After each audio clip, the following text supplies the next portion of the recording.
Olá, esse é o quarto e último vídeo da série que eu chamei de Semana da Mulher Cristã, em que a gente está conversando sobre alguns tópicos interessantes da vida da mulher que confessa a Deus, confessa ao Senhor Jesus Cristo como seu Salvador. Nós falamos no primeiro vídeo sobre trabalho, no segundo vídeo nós falamos sobre amizades, no terceiro vídeo falamos sobre a mulher no contexto familiar, e hoje a gente vai falar um pouquinho sobre a vida devocional, a importância da vida devocional. Se você ainda não assistiu os outros vídeos, aproveita e dá uma olhadinha, está disponível no meu IGTV, que espero que Deus abençoe a sua vida através dessas reflexões que a gente tem feito aqui. No vídeo de hoje, para falar sobre esse assunto, eu vou ler um trechinho desse livro, Mentiras em que as Mulheres Acreditam e a Verdade que as Liberta, de Nancy Lee DeMoss. Eu vou ler... esse livro ele é feito contestando mentiras que as mulheres costumam acreditar. Eu vou ler uma das mentiras que ela cita. É a seguinte: consigo viver sem um tempo consistente com a palavra e a oração. Poucas mulheres cristãs conseguiriam dizer essa mentira em voz alta. No entanto, quase 48% das mulheres que responderam à nossa pesquisa admitiram que acreditaram nela. Na verdade, essa mentira, em particular, se classificou como número 4 em frequência. A essência da mentira de Satanás é que podemos viver nossa vida independentemente de Deus.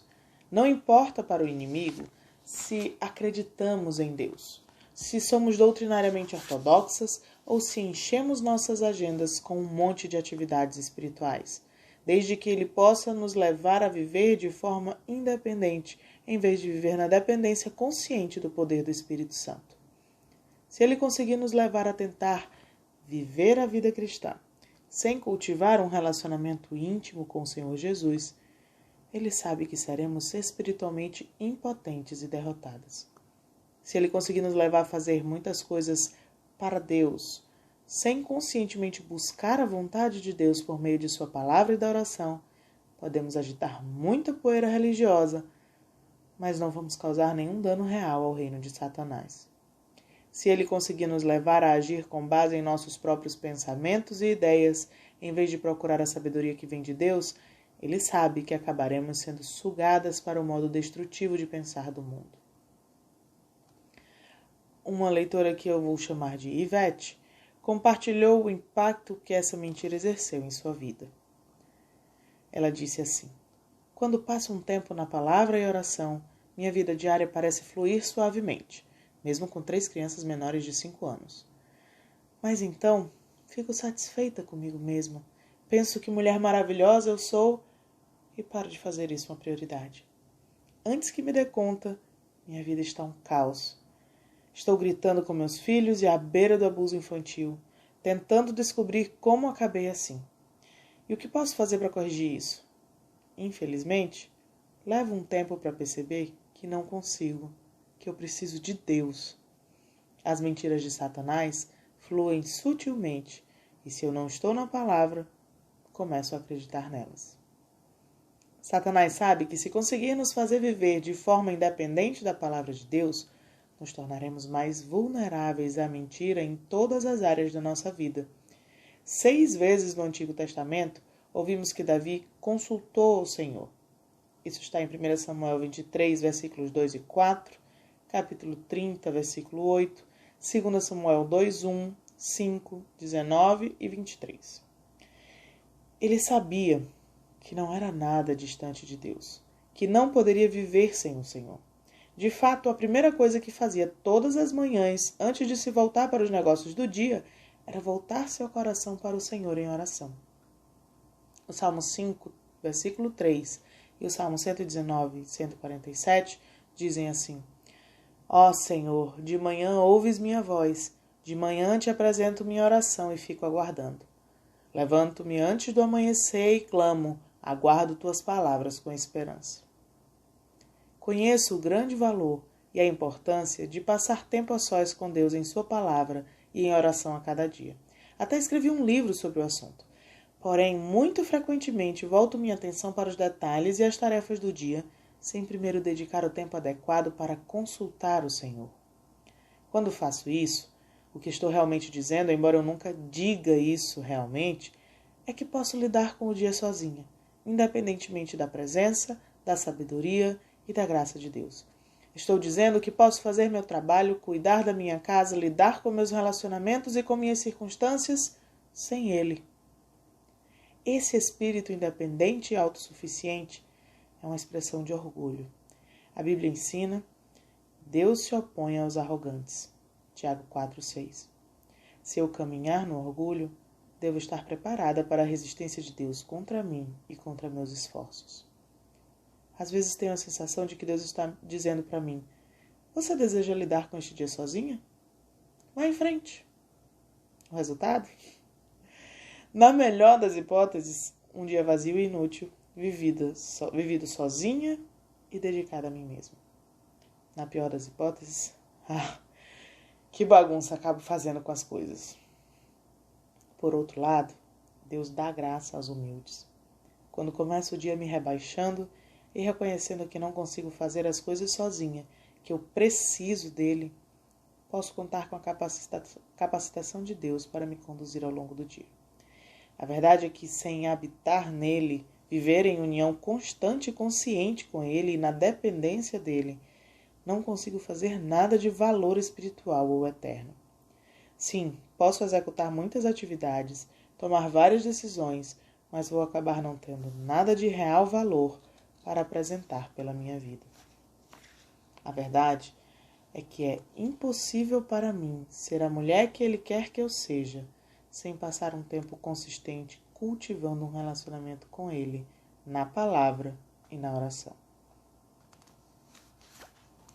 Esse livro ele tem vários momentos de uma confrontação muito intensa. É muito interessante. Esse problema é um problema que eu creio aflige muitas de nós. Inclusive a mim. Nós temos o mal de confiarmos em nós mesmas. Se a gente não conhece a Deus, a gente confia na gente porque a gente tem uma visão errada de nós. Porque a gente ainda não conhece a nossa real situação. Se a gente conhece com mais intimidade, se a gente já estudou, já foi apresentada aos atributos de Deus e a nossa pecaminosidade, a gente falha, porque quando a gente começa a acertar, a gente esquece. O nosso coração é pecaminoso e a tendência é que a gente queira ter os méritos. E a própria palavra de Deus nos diz que o orgulho precede a queda. Então nós precisamos diariamente exercitarmos a humildade, diariamente exercitarmos a intimidade, estreitarmos a intimidade com Deus. Há uma tendência muito grande de a gente pensar nisso de uma forma mística, de uma forma misteriosa. Desfrutar de Deus. Uma vez eu vi a pessoa dizendo a expressão, me deleitar na fidelidade do Senhor. A gente pensa nisso de uma maneira vazia. E a prova disso é que a gente estuda pouco a Bíblia e ora pouco. Não há como conhecer a Deus sem ler a Bíblia e orar. A Bíblia foi o meio que Deus escolheu para se revelar a nós. Não há como viver para a glória de Deus se eu não conheço a Bíblia. E aqui, eu usei o termo no começo do vídeo, para o tema dessa reflexão, vida devocional, porque é isso, é uma vida de devoção. Não é só ler. Tem gente que já leu a Bíblia de trás para frente, de frente para trás, 20 vezes e não entende o que a Bíblia está dizendo. Porque ler a Bíblia é só uma parte, é um meio de relacionamento com Deus. Ela não é um fim em si mesma, não é ler a Bíblia por ler a Bíblia, é ler a Bíblia para conhecer a Deus, é ler a Bíblia para aplicar os preceitos de Deus à nossa vida. Por isso ela tem que vir associada ao coração. porque depende da ação do Espírito Santo para esclarecer a nossa mente. As coisas espirituais, lá em 1 Coríntios 1, diz, as coisas espirituais se discernem espiritualmente. Então, nós lemos a Bíblia como um meio, porque foi o meio que Deus escolheu de se revelar a nós. E aí nós temos meios de graça, a convivência em comunidade, na igreja, a pregação fiel da palavra de Deus, os sacramentos, a vida diária de devoção, os meios de graça privados, as disciplinas espirituais.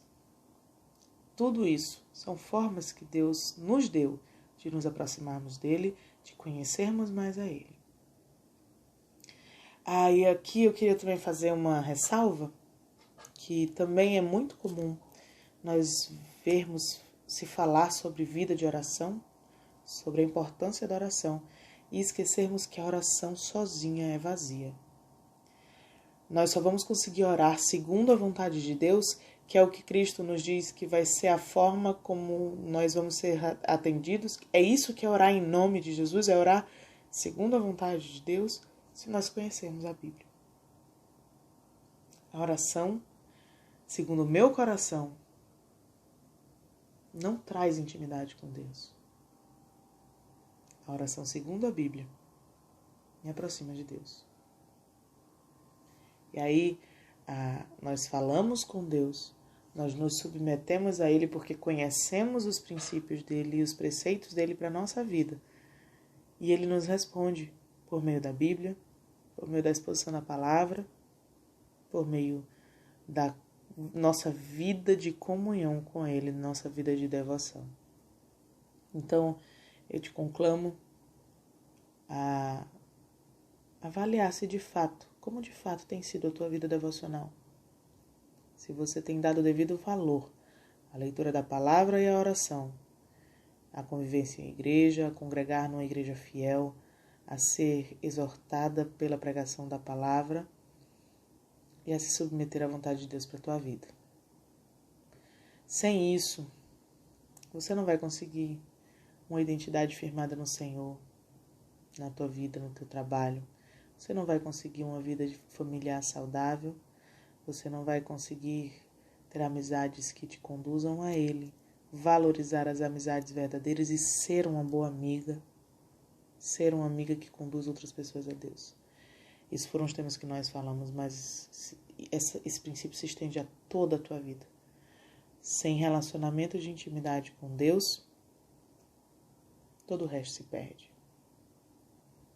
Então, vamos parar para avaliar e mudar aquilo que precisa ser mudado. Valorizar o dia do Senhor, separar o domingo, separar o dia para estar mais perto do Senhor, para meditar nele, para dedicar os teus pensamentos a Ele e glorificar a Ele na tua vida e na vida da tua família.